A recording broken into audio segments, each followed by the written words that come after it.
Hello student, welcome to my YouTube channel Shri Radhe Krishna. Student, इस class में हम वैद्युत बल रेखाओं और चुंबकीय बल रेखाओं के बीच में क्या अंतर होता है वो हम समझेंगे। स्टूडेंट, जो वैद्युत बल रेखाएं होती हैं धनावेश से निकलकर वक्र बनाती हुई ऋणावेश पर समाप्त हो जाती हैं। इस प्रकार हम कह सकते हैं कि ये रेखाएं बंद लूप नहीं बनाती हैं, जबकि चुंबकीय बल रेखाएं बंद लूप या बंद वक्र बना लेती हैं। जबकि चुंबकीय बल रेखाएं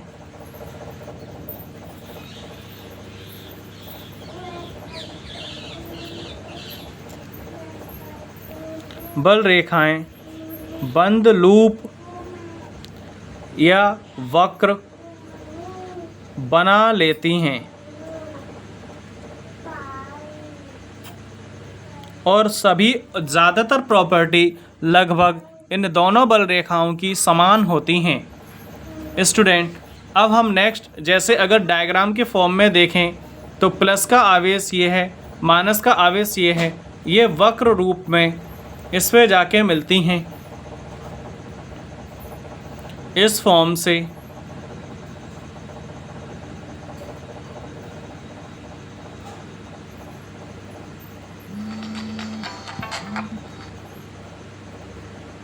ओके स्टूडेंट, ये हमने इसमें समझा। अब हम परीक्षण आवेश की बात करेंगे कि परीक्षण आवेश क्या होता है। परीक्षण आवेश यानी परीक्षण मतलब टेस्ट चार्ज, जिसके द्वारा जांच की जाती है कि इलेक्ट्रिक फील्ड है किसी आवेश के कारण और कितनी दूरी तक है। ओके स्टूडेंट, परीक्षण आवेश क्या होता है? यह बहुत ही छोटा आवेश है जो स्थान पर वैद्युत क्षेत्र को प्रभावित ना करे, परीक्षण आवेश कहलाता है और ये धनात्मक प्रकृति का होता है। क्या है? ये बहुत ही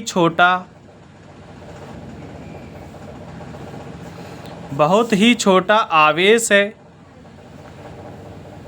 आवेश जो स्थान पर वैद्युत क्षेत्र को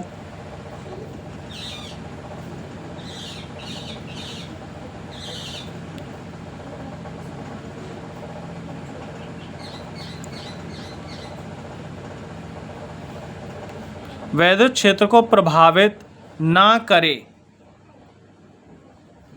परीक्षण आवेश कहलाता है।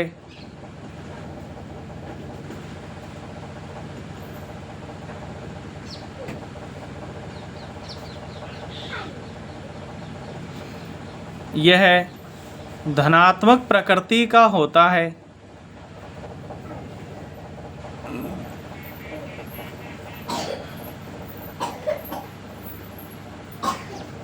धनात्मक प्रकृति का माना जाता है। ये परीक्षण आवेश है। स्टूडेंट, अब हम समझेंगे वैद्युत क्षेत्र की तीव्रता क्या होती है। वैद्युत क्षेत्र के बारे में हमने पिछली क्लास में पढ़ लिया है। अब हम वैद्युत क्षेत्र की तीव्रता के बारे में जानेंगे।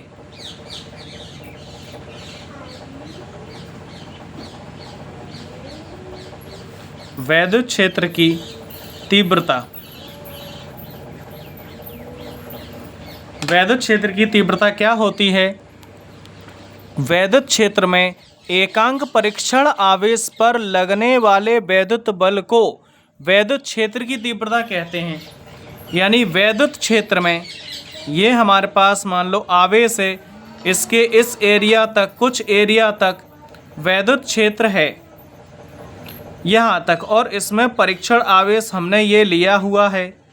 ये हमारे पास ये परीक्षण आवेश है और ये पूरा वैद्युत क्षेत्र है इतने एरिया में। तो हम मान सकते हैं कि वैद्युत क्षेत्र में जो परीक्षण आवेश ये रखा है ये कितने बल का अनुभव कर रहा है, उसको ही, उसकी जो भी तीव्रता होती है उसी बल को ही वैद्युत क्षेत्र की तीव्रता कहा जाता है। स्टूडेंट, हम वो यहाँ पे लिखेंगे। तो हमारे पास है एक वैद्युत क्षेत्र में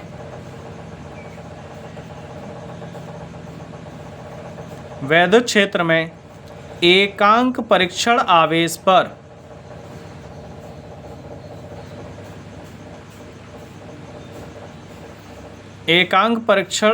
पर लगने वाले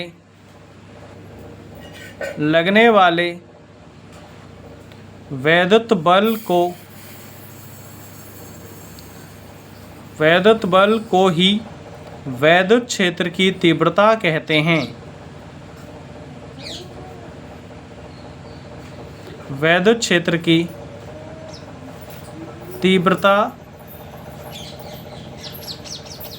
कहते हैं। इसे ई से दिखाते हैं, कैपिटल ई से प्रदर्शित करते हैं या दिखाते हैं। ओके स्टूडेंट, अब हम नेक्स्ट पॉइंट इसका करेंगे। और जो परीक्षण आवेश पर लगने वाला बल है वैद्युत बल, वो ये होता है।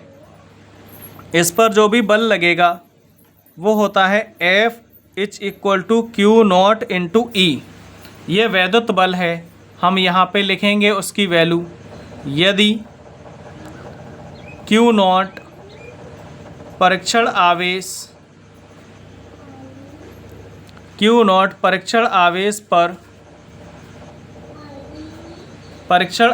पर लगने वाला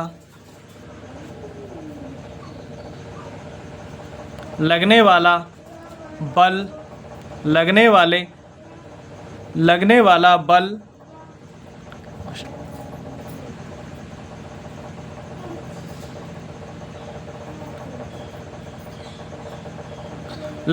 वैद्युत बल F हो तो उस बल F का मान हमारे पास होता है Q0 × E। यहाँ पर वैद्युत क्षेत्र की तीव्रता बताई जा सकती है F/Q0 से। स्टूडेंट, ये वैद्युत क्षेत्र की तीव्रता होती है। अब इसके मात्रक की बात करें तो मात्रक इसका होता है वैद्युत क्षेत्र की तीव्रता का न्यूटन प्रति कूलम। बल का मात्रक न्यूटन, आवेश का मात्रक कूलम, तो न्यूटन प्रति कूलम। इसको ऐसे भी लिखा जाता है N/C। ओके स्टूडेंट, अब इसकी विमा होती है, बल की विमा क्या होती है mLt-2। आवेश की विमा होती है AT। इसको सॉल्व करेंगे तो mLt प्लस का 1 है, ऊपर आएगा माइनस का 1 हो जाएगा तो माइनस का 3 हो जाएगा, और A भी ऊपर आएगा माइनस का 1 हो जाएगा। तो फाइनली इसकी डायमेंशन ये है और इसका मात्रक ये है। और ये कैसी राशि है स्टूडेंट? ये सदिश राशि होती है। क्यों सदिश राशि क्यों होती है? क्योंकि इसकी दिशा होती है, पर्टिकुलर डायरेक्शन होती है। ओके स्टूडेंट, ये हमने वैद्युत क्षेत्र की तीव्रता के बारे में जाना। अब हम देखेंगे कि बिंदु आवेश के कारण वैद्युत क्षेत्र की तीव्रता क्या होती है। बिंदु आवेश के कारण। ओके स्टूडेंट, अब हम नेक्स्ट पॉइंट में इसमें देखते हैं बिंदु आवेश के कारण वैद्युत क्षेत्र की तीव्रता। वैद्युत क्षेत्र की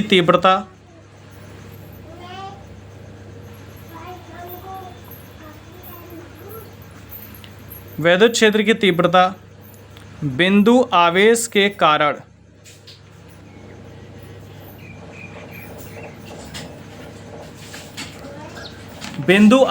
कारण यानी कोई भी हमारे पास हम बिंदु लेट कर लेते हैं कि बिंदु हमारे पास है ये Q और हमने प्लस का लिया हुआ है, यहाँ पे रखा है।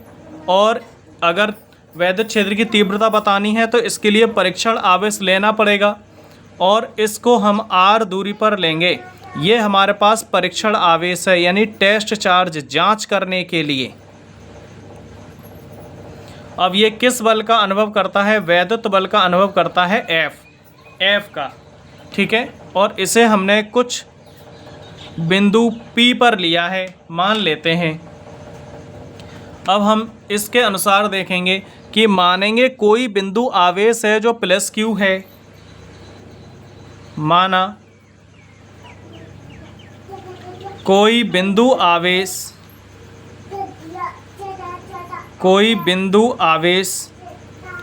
Q, ये हमारे पास है जो Q प्लस का किसी ऐसे परावैद्युत माध्यम में स्थित है,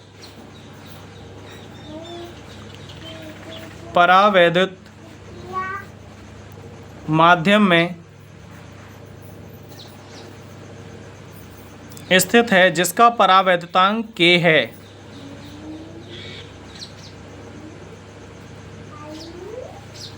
जिसका परावैद्युतांक K है, इसका परावैद्युतांक K है। कोई भी माध्यम हो सकता है यहाँ पे स्टूडेंट। इससे r दूरी पर, इससे r दूरी पर, इससे r दूरी पर कोई बिंदु, r दूरी पर कोई परीक्षण आवेश Q नॉट बिंदु P पर रखा हुआ है, बिंदु P पर लिया गया है, जिस पर हमें वैद्युत क्षेत्र की तीव्रता ज्ञात करनी है। ओके, वैद्युत क्षेत्र की तीव्रता ज्ञात करनी है।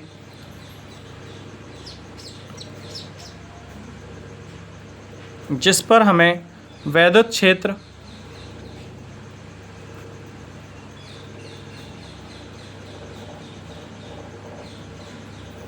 की तीव्रता ज्ञात करनी है। ओके स्टूडेंट, हमने ये लिया था। अब इन दोनों आवेशों के बीच में वैद्युत बल यहाँ पे लिखेंगे। अतः परीक्षण आवेश Q नॉट पर वैद्युत बल कितना लगता है? F = Q not × E। जैसा कि हमने वैद्युत क्षेत्र की तीव्रता में समझाया था।